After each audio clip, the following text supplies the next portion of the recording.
اللہم صلی وسلم علی نبینا محمد۔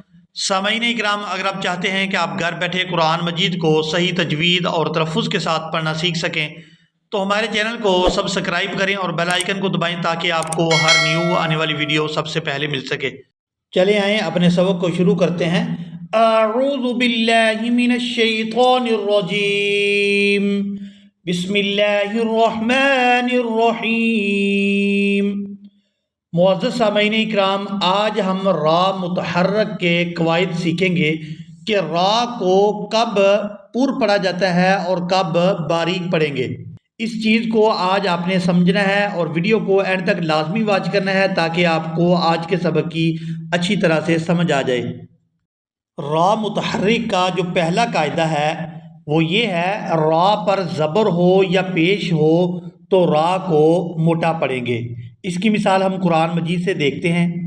یہاں آپ لوگ سکرین پر آیت دیکھ رہے ہیں، یتلو صحفا مطہرہ۔ یہاں را پر زبر ہے تو اس را کو پر پڑھا جائے گا۔ را پر زبر ہو یا پیش ہو تو را کو پر ادا کرتے ہیں، تو یہاں را پر زبر ہے تو اس کو پر ادا کریں گے اور اس کو پڑھیں گے مطہرہ۔ اب ہم را پر پیش کی مثال کو دیکھتے ہیں۔ یہاں آپ آیت دیکھ رہے ہیں، وَمَا أُمِرُوا۔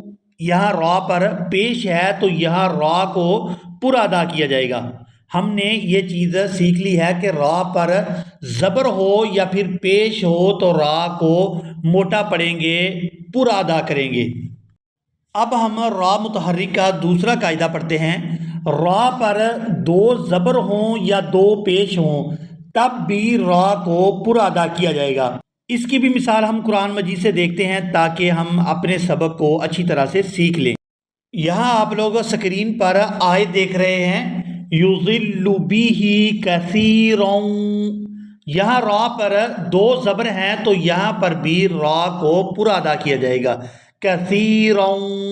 اب را پر دو پیش کی مثال کو دیکھتے ہیں۔ یہاں سکرین پر آپ آیت دیکھ رہے ہیں، لغفور الرحیم۔ یہاں را پر دو پیش ہے تو یہاں بھی را کو پر ادا کیا جائے گا اور اس کو اس طرح سے ادا کریں گے، لغفور الرحیم۔ را متحرک پر کھڑی زبر آ جائے تو وہاں بھی را کو پر ادا کیا جاتا ہے، یعنی اس کو موٹا پڑھا جاتا ہے۔ اب اس کی مثال بھی ہم قرآن مجید سے دیکھتے ہیں۔ یہاں سکرین پر آپ لوگ آیت دیکھ رہے ہیں، أَلَمْ يَعْلَمْ بِأَنَّ اللَّهَ يَرَى۔ یہاں را پر آپ کھڑی زبر دیکھ رہے ہیں تو یہاں پر بھی را کو پر ادا کیا جائے گا۔ اب ہم را متحرک کے قواعد میں یہ دیکھتے ہیں کہ را کو باریک کب پڑھا جائے گا۔ را کے نیچے زیر ہو یا دو زیر ہوں، را کو باریک پڑھیں گے۔ یہ آپ قاعدہ ذہن نشین کر لیں کہ را کو باریک کب پڑھنا ہے۔ را کے نیچے زیر ہو یا پھر دو زیر ہوں تو را کو باریک ادا کیا جائے گا۔ اب اس کی مثال ہم قرآن مجید سے دیکھتے ہیں۔ یہاں آپ سکرین پر آیت دیکھ رہے ہیں، وَأَنْتَ خَيْرُ الْوَارِثِينَ۔ وارثین، یہاں را کے نیچے زیر ہے تو یہاں را کو باریک ادا کیا جائے گا۔ اب را زیر کے ساتھ اس کی دوسری مثال دیکھتے ہیں، یسارعون۔ یہاں بھی را کے نیچے زیر ہے تو را کو باریک ادا کریں گے۔ را کے نیچے زیر ہو یا پھر دو زیر ہوں تو را کو باریک پڑھا جاتا ہے۔ اب را کے نیچے دو زیر، اس کی بھی مثال ہم قرآن مجید سے دیکھتے ہیں۔ یہاں سکرین پر آپ لوگ آیت دیکھ رہے ہیں، یأتوک بکل سحار۔ سحار، یہاں را کے نیچے دو زیر ہے تو اس کو باریک ادا کریں گے، اس کو سحار اس طرح سے ادا نہیں کیا جائے گا، اس کی تلاوت باریک کریں گے، سحار۔